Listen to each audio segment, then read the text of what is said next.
Heavyweight champion of the world, Barry Jones, and the smooth voice of boxing, Mr. John Rawlin. You're with us on Box Nation. Enjoy this, and thanks for being with us.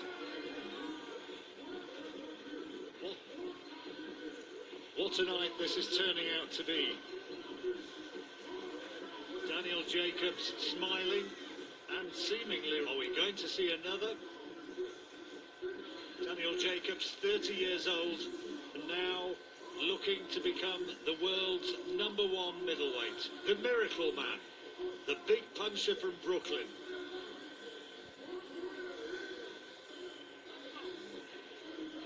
He'll have a lot of support here tonight.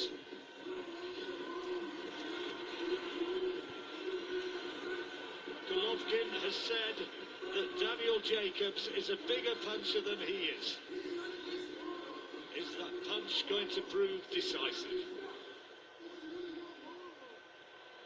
And now the lights are dimmed, and we await the arrival of Gennady Golovkin. He's been given the huge star treatment, and maybe now people are going to start saying Gennady Golovkin is the world's #1 fighter. An extraordinary record, undefeated as a professional, and coming on the back of an eye-catching amateur career as well. Everything that's been thrown at him over the years, he has coped with brilliantly. It took a little while for people to realise just how good he was. He said he's gone on record as saying, "You want me to box like Floyd Mayweather, I could do it." But that is not what the crowds want. They want to see what I deliver. And what he delivers is a destructive style which ranks him with some of the great middleweights of all time. And I don't think they're going to be hurrying into the ring, Barry. He'll make Jacobs wait and sweat and start to think about the task ahead. That's what'll happen now, right now.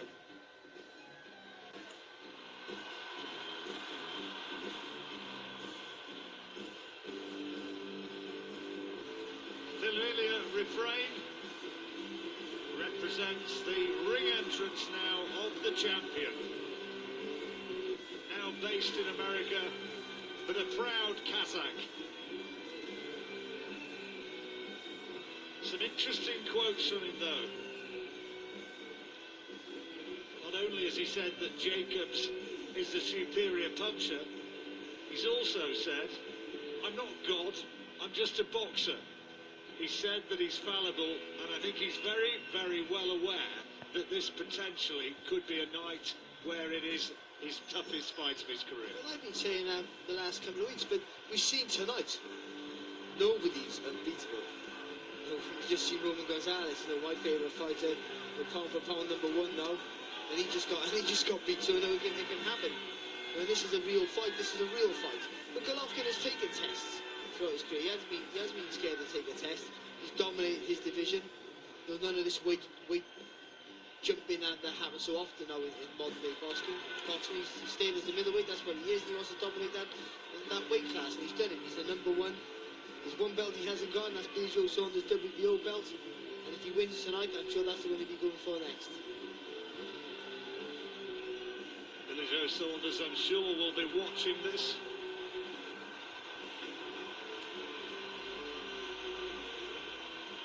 And Golovkin gets into the ring. And a penny for his thoughts. He looked very tense in the dressing room, pensive. And a look of steely concentration on his face. The introductions will be given, as ever, by... See how Jacobs copes with that. The ability to take a shot could be the key here. Who's going to get who's initially going to seize the advantage as the chants go up for Golovkin?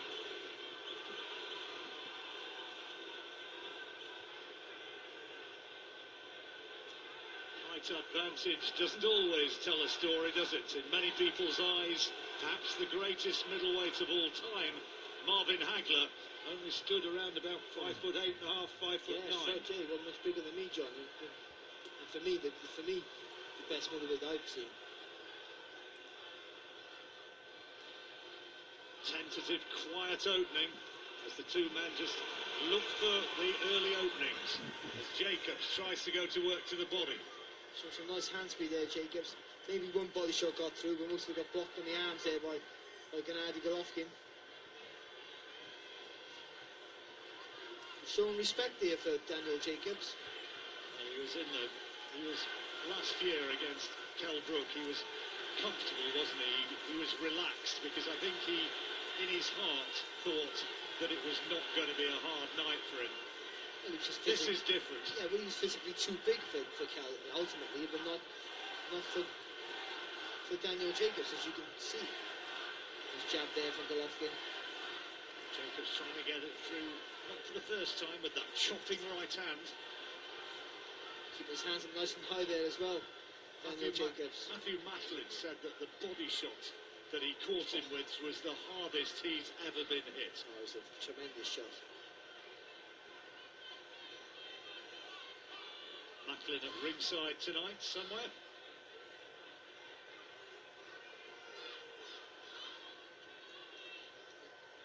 Nice jab from Jacobs. Quiet opening round. Golovkin trying to load up on that right hand, but just whistled through thin air. He's 100% sure he's going to land before he even risks throwing a punch. Golovkin will not be in danger of losing his IBF title because Daniel Jacobs didn't attend the Czech weigh-in, supposedly no more than 10 pounds heavier than the weigh-in yesterday, and elected not to show up for that one. So you would assume that he's gone in heavier to work his way into fights.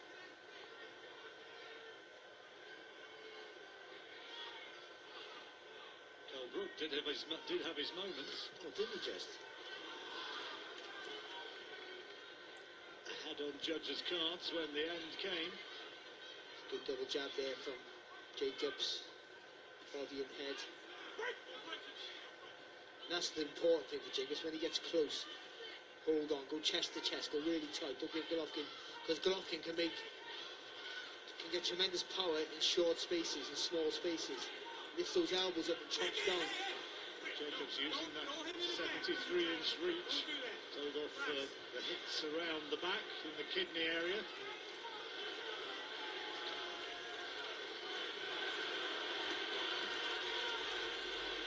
Golovkin patient and stalking, but for me, just not putting enough pressure on Jacobs. He's not really done a deal yet, Murray. Jacobs not doing much himself, and that's right. You've got to be very cautious with Golovkin. It's the longest winning streak by a middleweight champion since Bernard Hopkins, Gennady Golovkin.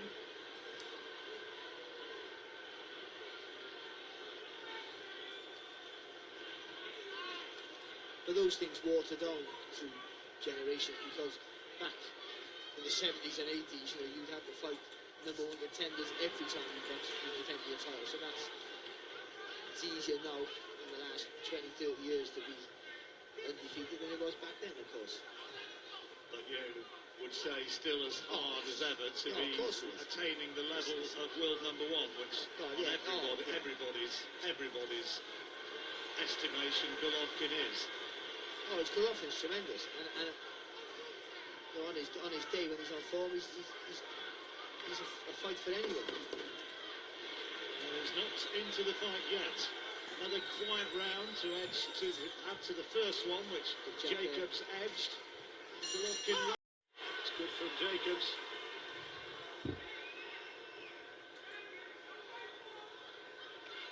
And it didn't trouble Golovkin.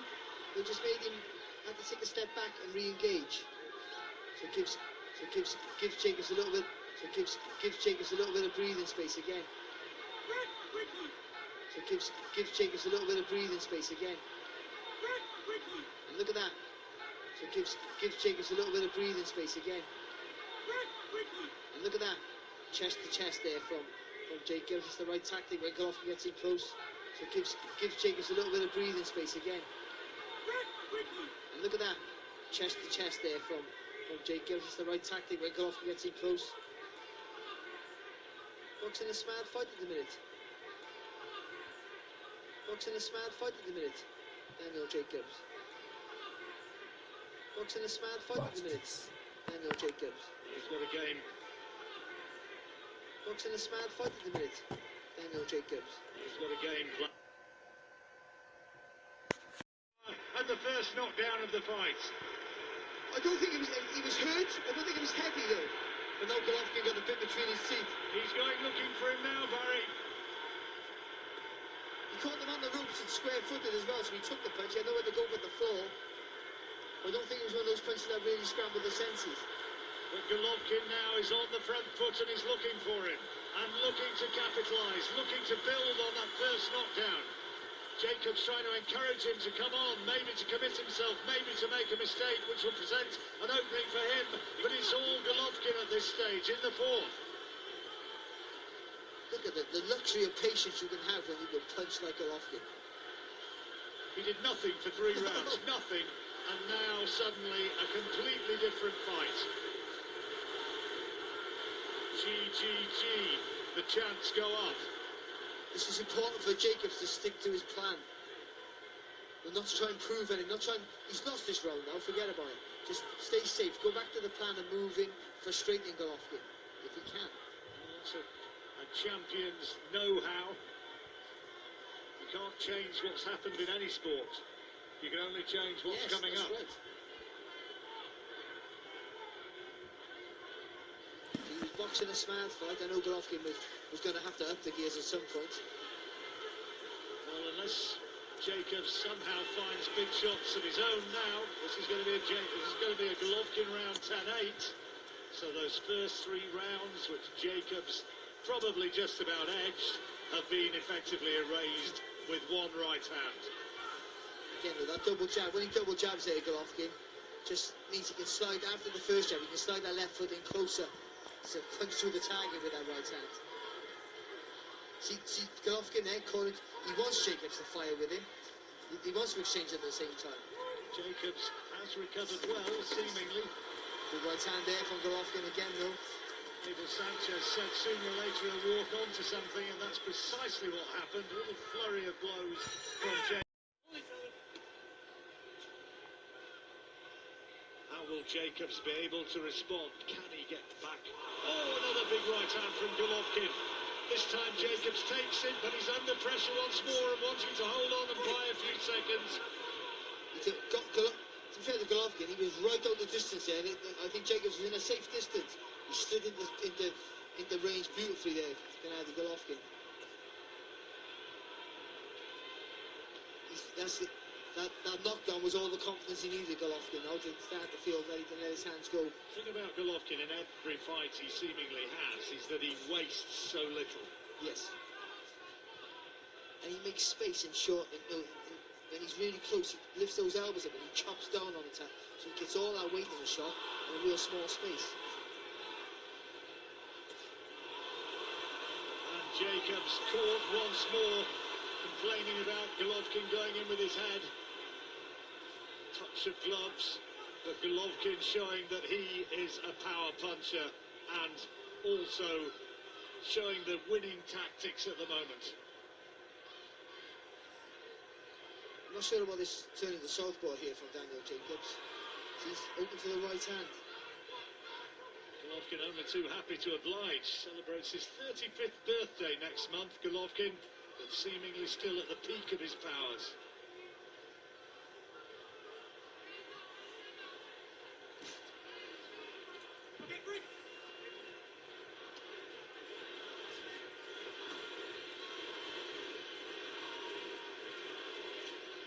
Good jab there, Daniel Jacobs. This fight has been conspicuous for its complete lack of trash talk. And look at the crowd that's gathered here and the interest around the United States for this contest.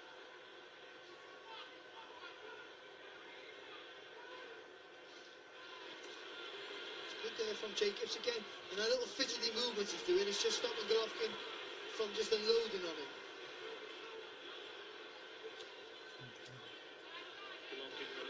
of his head. I think it was as much frustration at his own inability to avoid that attack of Jacobs. He's having a bit of success out of this southpaw Yeah, stance. he is.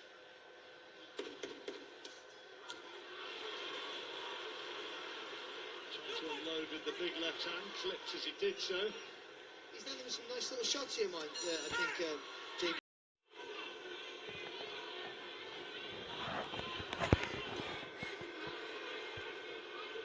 Jacobs no mean puncher either. Good body shot again, left hand. Lovely whipping uppercut there, wasn't it, from Jacobs?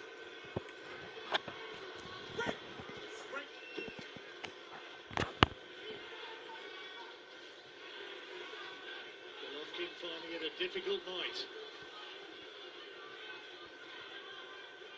But it's the lateral movement of Jacobs when he's on the ropes. When Golovkin gets him where he wants him, and then when he throws that right hand there, Jacobs is doing a good job for the most part of ducking just below it. Right hand from Golovkin did find the target that time. It's a beautiful jab there, Jacobs. Jacobs talking a little bit to Golovkin. Don't get overconfident here. Boxing very well, but it's lovely.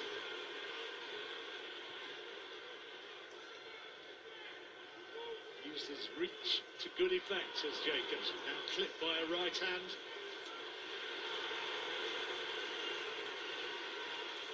Crowd just sensing the New York contingent anyway. But the upset is still very definitely a possibility. There's a bit more pressure though, and he is boxing and he's winning this round for me as well, Jacobs. But there's more pressure from Golovkin. He's closer to the target at all times now. Just makes it a little bit harder for Jacobs with his breathing. Good body shot there from Triple G. The hands beat has been really good, hasn't it, from Jacobs. When he throws in combinations.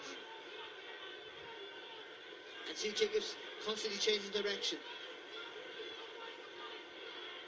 Making Golovkin think, setting him problems which he's finding difficult to solve. Another decent left hook to the body from Jacobs. Caught by a right hand from Golovkin as he tries to repeat the blow. It's a good jab though there from Golovkin, solid shot. 10 seconds to the bell.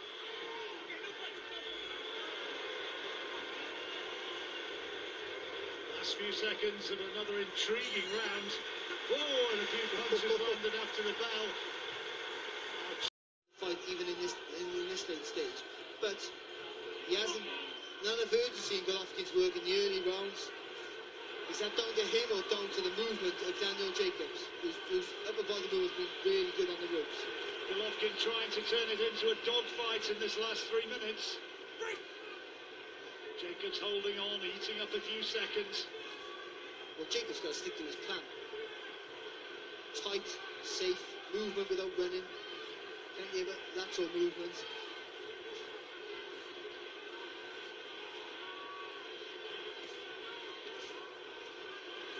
Nice left hook in that exchange there from Golovkin. Again, having another good start to the round. In the last round, Barry, but it still means that there's on your card a 2-round cushion for Daniel Jacobs. And remember, Jacobs finished the round with such a flurry. You know, it's the last thing you see sometimes is the thing you remember the most. And maybe sometimes that sways your way. Sways your scorecard. But is he going to try and himself show what he's got, show power? Great jab, lovely right-hand lead from Jacobs. But before that, And a lovely uppercut. the upper body movement making Golovkin miss. I think we're having 2 upsets in the same ring on the same night. Roman Gonzalez already defeated. Is Gennady Golovkin going the same way? The crowd can hardly believe what they've seen here tonight. Still time. Golovkin still looking for the one big payoff shot. Perhaps our scorecards are completely wrong. You never know, it happens in boxing. Now look at that for Golovkin, the upper body movement there, making him miss Daniel Jacobs.